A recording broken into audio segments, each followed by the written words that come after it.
아이고 롯데야 사익동 오리지널 아이고 롯데야의 우피입니다. 안녕하십니까. 오늘 1월 14일 인사드리고요. 오늘은 세 가지 정도 소식을 소개를 좀 드리려고 합니다. 첫째 번째로는 우리 2차 지명 2차 2라운드 지명이 되었던 우리 이진아 선수에 대한 인터뷰 기사가 있어가지고 좀 소개를 해드리고자 하고요. 그 다음에 진롱에서 뛰고 있는 우리 김진욱 서준원 선수에 대한 이제 소식들이 있는데요.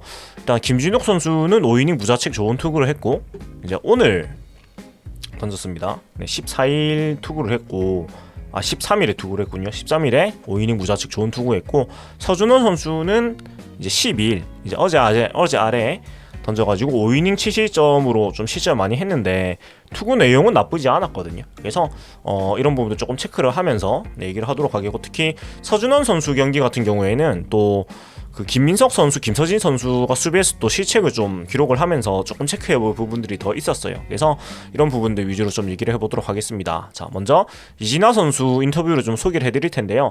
이진아 선수는 사실 저도 뭐 아직 잘 모르기 때문에 앞에 김민석 선수처럼 그냥 인터뷰 내용 위주로 좀 소개를 해드리고 좀 간단하게 넘어가도록 하겠습니다. 자, 일단은 우리 팀의 사실 어린 선수들 중에 굉장히 거구의 선수들이 되게 많아졌어요. 190을 넘는 신장을 가진 큰 선수들이 이 거인이라는 팀답게 거인 선수들이 되게 많아졌는데 190에 95kg 굉장히 당당한 체구를 뽐내는 이진환 선수가 되겠고, 뭐 장충고 출신이고 장충고 에이스로서 고3 시즌 동안 11경기 25.2이닝 4승 1패 0.69 평균 자책 37탈삼진 5보인의 성적을 기록을 했다고 합니다. 그리고 높은 타점에서 내릴 공은 140 중후반의 패스트볼과 스플리터, 그리고 슬라이더가 위력적이라고 얘기를 하고요. WBSC U18 U18 월드컵 대표팀에 선발되어 있는 엘리트 코스를 밟아온 선수입니다. 인터뷰에서 일단 얘기한 거는 자신의 장점에 대해서 제 장점은 피하지 않고 빠르게 승부를 하는 것이다. 그래서 자신있게 던진다면서 패스트볼, 변화구 모두 원하는 코스에 최대한 던지려고 하니까 좋은 결과가 나왔다고 얘기를 했습니다. 사실 건강 이슈가 조금 있어요. 지난해 허리하고 햄스트링으로 조금 부상이 있으면서 페이스가 좀 주춤하긴 했지만 상위 라운드 지명에 그런 자격을 보여줬는데, 이 부상 관련해가지고는 부상은 지금 많이 좋아졌다. 겨우내 체력 운동에 집중했다. 이제 캐치볼 거리도 계속 늘려가면서 공을 던지고 있다고 얘기를 했는데요. 사실 그 스펙이나 성적적인 측면에서 1라운드가 충분한 선수였는데 아마 이 건강적인 문제가 조금 있었어가지고 2라운드로 내려오지 않았나라는 생각이 드는데, 뭐 그거에 대해서도 뭐 이렇게 얘기를 했습니다. 늦었다면은 늦는 것이고 빠르게 받았다면 빠른 것인데 아쉬움은 있지만 미련은 없다면서 1라운드 지명을 받은 선수들은 꾸준히 2년에 완주했기 때문에 지명받을 만하다고 생각한다 라고 하면서, 제가 아파서 늦게 불린 것이다. 나중엔 제가 조급해졌고 경기는 계속해야 한다는 욕심 때문에 제구와 구속 등 나의 장점을 모두 잃어버린 것 같다고 설명을 했습니다. 그래서 사실 건강 이슈가 조금 걱정이 안 될 수는 없지만 사실 이런 문제에 대해서 우리 팀이 관리를 이제 좀 잘 하는 편인 것 같아요. 성민규 단장 체제 이후부터는. 그래서 조금 사실 고등학교에서 에이스로 뛴 선수들, 프로에 지명받는 급의 선수들이면 다들 학창 시절에 많이 던지고 온 선수들이라 가지고 첫 해부터 막 무리하게 쓰는 것보다는 조금 여유를 가지고 좀 회복을 하는 시간을 주는 게 중요한데, 뭐 그런 부분을 되게 케어를 최근에 잘하고 있는 것 같아서 막 크게 걱정이 되는 것 같진 않아요. 또 욕심 안 내고 잘 이제 관리하면서 쓸 거기 때문에. 그리고 또 이진아 선수는 아버지가 야구광이라고 합니다. 그래서 이런 가정 환경 속에서 에이스급 잠재력을 가진 선수로 성장을 했고 프로 지명까지 받았다고 하는데, 아버지에 대해서는 아버지께서 선동열 선배님과 고 최동원 선배님 현역 계실 때 그 모습들을 보셨다고 했다. 아버지와 함께 얘기를 하면서 야구를 많이 봤던 것 같다. 나도 어릴 때 계속 야구를 돌려보면서 봤다고 설명을 했습니다. 이진아 선수는 초 6대부터 야구를 시작했다고 하고 중2 때까지는 외야수를 보다가 중2 때 투수로 완전히 전업을 했다고 하는데, 야수로 뛸 때는 뭐 고종욱, 서건창 등등 발빠른 선수들의 팬이었는데 투수로 전업한 이후에는 김광현 선수의 투구에 매료가 됐다고 해요.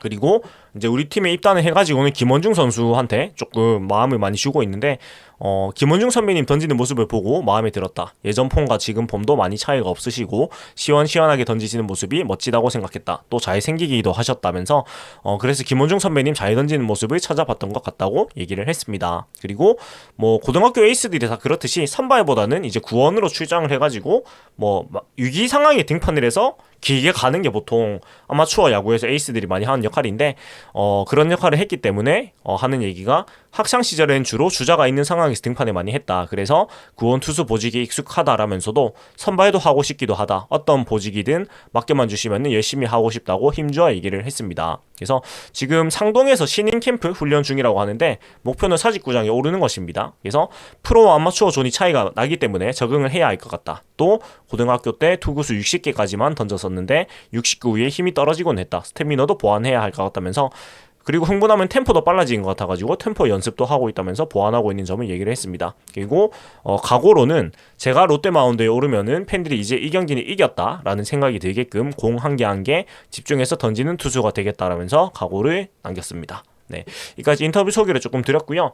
사실 키가 큰 선수들이 좀 장단이 있는 게, 사실 키가 크다는 거는 타점이 높고 또 그 공을 놓는 지점이 멀기 때문에 그만큼 이제 같은 구속이라도 더 위력이 강해지는 건 좋은 점이지만, 키 큰 선수들의 공통적인 문제가 밸런스를 잡기가 힘들다는 어려움이 항상 있고, 특히 어린 선수들이 190이 넘는 상태로 입단을 하면은 프로에 들어와서 더 크는 경우가 더 많았단 말이에요. 우리 팀의 키 큰 선수들이 그랬듯이. 그래서 그 점 때문에 신체의 변화, 키가 크고 또 몸무게가 늘거나 줄면서 밸런스 잡는 걸 좀 어려워하는 사태가 되게 많았는데, 사실 그 과정에서 막 투구 폼을 이렇게 저렇게 바꾸고 하면서 선수가 약간 자신의 그 뭐라고 해야 될까? 유형을 조금 혼란스러워하면서 성장하지 못한 케이스가 제법 많이 있었단 말이에요. 굳이 제가 뭐 어떤 선수다라고 얘기를 하지 않아도 아마 다 떠오르는 이름들이 있을 거야. 그래서 그런 전철을 밟지 않기 위해서는 그런 코칭적인 부분에서 와리가리를 하지 않아야 되겠다. 그리고 그런 부분도 좀 생각을 해야 될 것 같아요. 일단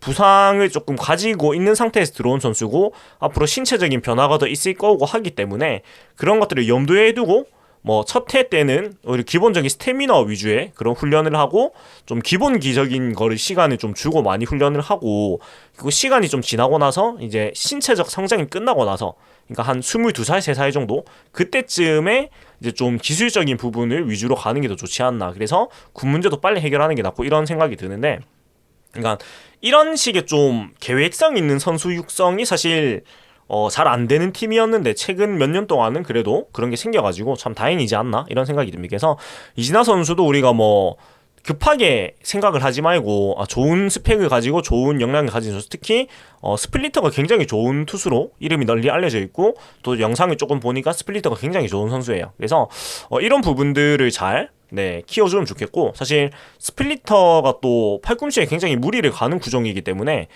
서드 피치 페이스트볼과 스플리터, 슬라이더가 위력적이라고 나와 있는데 그 외에 뭐 슬라이더나 아니면 커브, 체인지업, 커브나 체인지업 중에 한 개 정도는 익혀가지고 조금 더 그 롱런 할 수 있는 투수로 가는 게 좋지 않을까 이런 생각을 해봅니다. 그래서 이진아 선수의 모습도 앞으로 저희가 천천히 좀 지켜보면서 응원을 하면 좋을 것 같고요. 두 번째로는 이제 김진욱 선수 기사입니다. 사실 그 진롱에서 등판을 할수록 점점 좋아지고 있는데 13일 오클랜드 투아라타전에서 선발 등판해서 5이닝 무실점 쾌투를 했고, 이 피안타 3보이넷 2보크를 기록하면서 조금 어려움이 있었지만은 실점 없이 잘 버텨냈습니다. 그래서 이날 가장 인상 깊었던 점은 그 체인지업을 많이 구사를 했다는 점이 가장 인상 깊었어요. 뭐 경기 영상이 그 MBC 스포츠 플러스 유튜브에 올라와 있는데 보시면 아시겠지만 체인지업을 많이 구사하는 모습 보였고, 그리고 본인이 가장 잘 사용하는 변화구인 커브, 131km 정도 나오는 커브를 121km 정도 나오는 커브, 그리고 141km 정도 나오는 페스티볼, 그 다음에 121km 정도 나오는 체인지업 위주로 투구를 한 게 좀 영상에서 볼 수가 있었는데, 옥스프링 선수한테 뭐 온포인트 레슨을 받고 하면서 뭐 그런 게 영향이 조금은 있었겠죠. 그래서 체인지업을 많이 실험을 했고 그것을 좀 실전에서 많이 활용해봤다는 것에 대해서 굉장히 좀 인상 깊은 경기 내용이었고, 또 성민규 단장이 직접 이제 경기를 지켜보았어요. 그리고 보크를 사실 2개를 내준 부분은 조금 보완을 해야 될 부분이 되겠습니다. 사실 두 번째 보크는 저도 뭔지 잘 모르겠고, 첫 번째 보크는 그 멈춘 동작이 없어가지고 걸렸거든요. 그러니까 그 요 상태에서 이제 손을 모으고 이렇게 이 배꼽 정도의 이 손을 모으고 멈춤 동작이 있어야 되는데 거의 멈춤 동작 없이 바로 가가지고 보크를 받은 건 내가 좀 캐치를 했는데, 사실 김준욱 선수가 그 침묵치는 습관이라든지 아니면 요런 멈춤 동작이나 아니면 멈춤 동작 들어가기 전에 다리를 2번 흔드는, 다리를 떠는 그런 모습들이 계속해서 좀 보여왔어가지고 이런 부분들에 대한 좀 습관도 꾸준하게 노력을 하면서 고치려는 노력을 해야 될 거예요. 사실 그 침 묻히는 문제는 많이 좀 개선이 됐는데 이 다리 흔드는 습관이나 멈춤 동작에서 조금 애매한 이런 부분들은 이번 보크를 또 받은 걸 계기로 본인도 영상을 보면서 좀 고쳐야 되겠다는 노력을 좀 많이 해야 될 것 같아요. 그리고 나머지 부분은 저는 영상을 보면서 좀 괜찮게 봤던 것 같아요. 일단 컨트롤적인 측면에서 보이넷을 3개를 내주긴 했지만 진롱에서 전반적으로 그래도 좀 컨트롤이 조금 나아진 모습 보이고, 물론 호주의 스트라이크 존이 좀 넓은 편이긴 합니다만은 그래도 개선이 되고 있다는 점에서는 우리가 굉장히 좀 긍정적으로 생각을 해도 되지 않을까, 뭐 이런 생각을 해볼 수가 있는 것 같아요.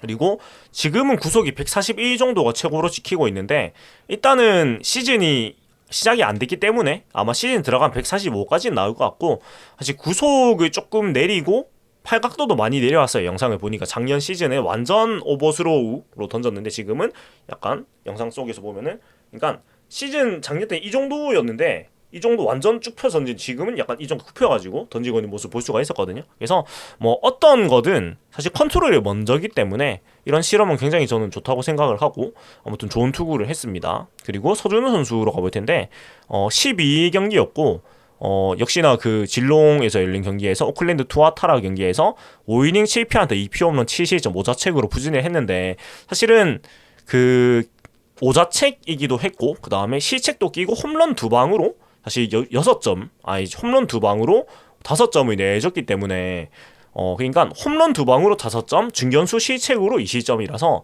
경기 내용은 괜찮았고, 또 무엇보다 뭐 보이넷이 없었다는 점에서 저는 긍정적으로 생각을 해요. 그리고 영상을 쭉 이 경기는 좀 제가 봤는데, 일단은 요 영상을 보시면 이게 2회 1회 초 상황이에요. 1회 초 2사 1, 2루 상황에서 이 센터 중견수가 지금 이민석 선수입니다. 김민석 선수예요. 김민석 선수가 외야 중견을 봤는데, 여기서 사실 잡아줄 수 있는 타구를 이 타구 판단을 조금 미스를 했는지, 그러니까 요렇게 뻗었는데 안 잡고 이제 빠져나간 거죠. 이런 수비가 나오면서 2실점을 했고, 그 다음에 2회에 또 홈런을 내주면서 0대3으로 끌려갔고, 그 뒤에 1회, 2회 점수를 내주고 나서는 3, 4, 5이닝은 3, 4, 5회는 이제 점수를 안 주고 잘 이제 끌어왔습니다. 근데 이제 그 사이에 또 점수를 타선에서 내면 3대3 동점이 됐는데 6회에 이제 사고가 터졌어요. 6회에 말홈런 맞으면서 이제 넉점까지 내줬는데, 사실 6회 상황 같은 경우에도 수비에서 좀 아쉬움이 있었어요. 6회 첫 타자인 좌타자가 있었는데 그 선수의 좀 빗맞은 느린 타구를 또 3루수가 김민석이 아니고 김서진 선수였어요. 김서진 선수가 사실은 뭐 호주 리그는 연습 리그 성격이 짙기 때문에 한번 도전을 해볼 만하긴 했는데, 뭐 정규 시즌이었으면 이런 타구는 포기하는 게 맞는 것 같은 굉장히 느린 타구였는데, 이 런닝스로우를 해가지고 도전을 해봤지만 이게 빠지면서 무사 2루로 출발을 했고, 그 상황에서 뭐 이어지는 그 위기 상황이 뭐 몸에 맞는 볼 안타 무사 만루에서 또 말루으로 맞으면서 이제 3대7까지 벌어지고 이렇게 많은 시점을 하게 됐는데요. 근데 뭐 점수는 많이 줬지만 투구 내용은 저는 괜찮게 봤고, 그 다음에 무엇보다 그 커맨드가 흔들리지 않았다는 거, 그러니까 공이 존 안에서 그래도 놀았다는 점을 저는 굉장히 긍정적으로 봤고, 그리고 사실 공교롭게도 이날 경기에서 좀 결정적인 시책들을 김민석 선수, 김서진 선수가 하면서 많은 점수를 줬는데, 뭐 이런 부분도 사실 시즌 중에 하는 것보다는 지금 이럴 때 많이 해봐야 돼요. 많이 실수를 하면서 사실 본인들도 더 연습을 많이 할 수가 있고, 또 이런 상황에서 좀 멘탈을 잡는 그런 것도 사실 경험을 해봐야 아는 거기 때문에, 저는 뭐 항상 얘기하지만 이런 연습 경기, 시범 경기 이런 경기들에서는 실수를 많이 해봐야 돼요. 많이 틀려보고 거기서 오답을 찾고 어떻게 개선을 할 수 있을까 생각을 해야지 더 좋은 투구를 할 수가 있으니까요. 그래서 뭐 나쁘지 않다, 저는 뭐 충분히 뭐 필요한 과정이지 않나라는 생각을 했어요. 그리고 서준호 선수는 개인적으로 이날 경기에서 조금 보면서 느낀 게 살이 많이 빠졌어요. 네, 지금 보시면 아시겠지만은 그 고등학교 때 서준호 선수 얼굴이 좀 보이는 것 같지 않나요? 이 유니폼도 좀 경남고 비슷한 색깔인데, 그러니까 무엇보다도 서준호 선수는 살을 빼는 게 가장 중요했는데, 지금 보시면은 살이 그래도 많이 뺀 모습을 좀 확인을 할 수가 있어가지고, 서준호 선수가 정말 이 마음을 다잡고 장가가고 나서, 네, 그리고 아마 서준호 선수가 아기가 있는지 모르겠어요. 서준원 등남 그 나균환 선수는 아기가 있고 서주현 선수도 이제 아기가 22년 벌써 아기가 한 돌이 넘었군요. 예, 아무튼 있는데 아무튼 이런 어린 나이에 서주현 선수 진짜 어린 나이인데 벌써 그 아버지가 되었어요. 근데 그런 여러 가지 상황들 속에서 책임감을 가지고 정말 열심히 하는 모습이 특히 이 아이를 얻고 나서부터 지난 시즌에 많이 보였거든요. 그래서 아마 더 좋은 모습을 보여주지 않을까라는 기대를 해보고 무엇보다도 이런 몸 관리가 되는 점 그리고 제구가 잡히기 시작한 점 그리고 본인이 뭘 잘해야 하고 그러니까 본인이 뭘 해야 하는지 안 느낌이에요. 제가 봤을 때는 지난 시즌부터 느낌이. 그래서 이런 부분들에서 좀 긍정적인 게 있기 때문에 우리가 꾸준하게 좀 살펴보면서 또 서준 선수에 대한 기대를 해봐도 좋지 않을까라는 생각이 듭니다. 네, 아무튼 여기까지 오늘 11월이 아니고 1월 14일자 아이고르떼아였고요.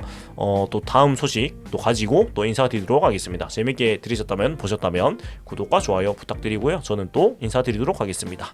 네, 하나대림 롯데 자이언츠.